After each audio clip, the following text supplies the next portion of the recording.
Dancers have taken over this plaza next to the Mercado del Barrio in Barrio Logan. They're rehearsing for Trolley Dances, an annual event where audiences take the trolley to 6 different stops to see dance performances. Choreographer Jean Isaacs founded Trolley Dances 15 years ago.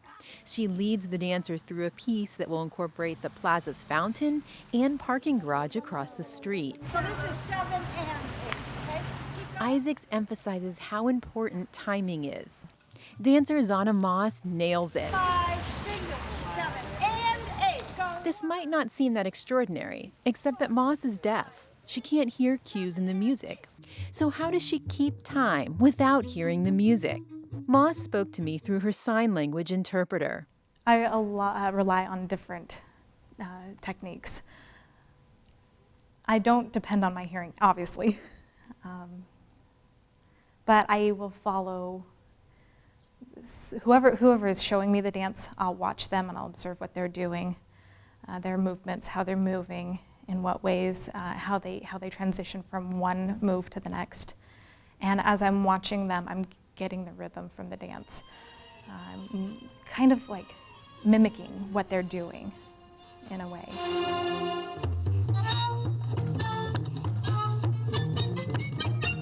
We often think of rhythm as something that we hear, but it is also a pattern of movements, a slowly lifted arm, a fast spin or turn. Moss feels the rhythm by absorbing every detail of a dance's pattern of movements. As you might imagine, this requires intense concentration. I have to pay attention to everything, every detail. I have to watch how they move in their space.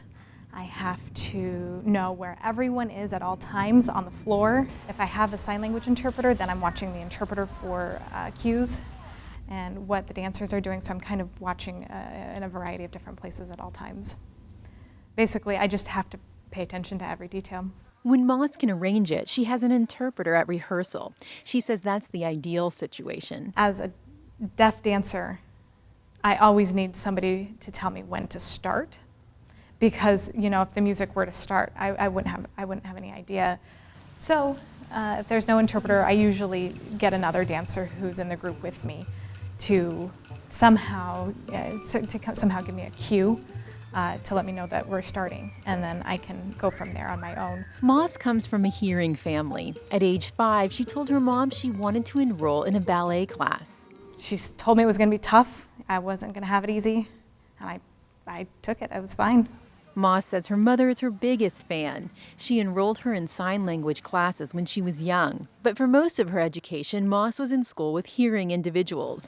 When certain teachers doubted her abilities, her mother fought back. I told my mom all the things that I couldn't do. But my mom, of course, she was like, "Who are you to tell me my daughter can't do that? My daughter can do anything." Moss went on to get a degree in dance.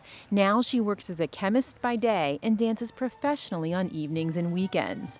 She says it's been frustrating at times. She doesn't always get cast, even when her technical abilities are equal to, if not superior to, the dancers she's up against in auditions.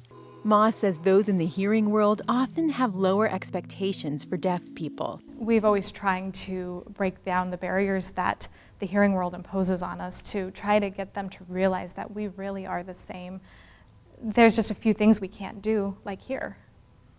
And that's basically it. San Diegans will be seeing a lot more of Moss, who's performing with other local dance companies as well.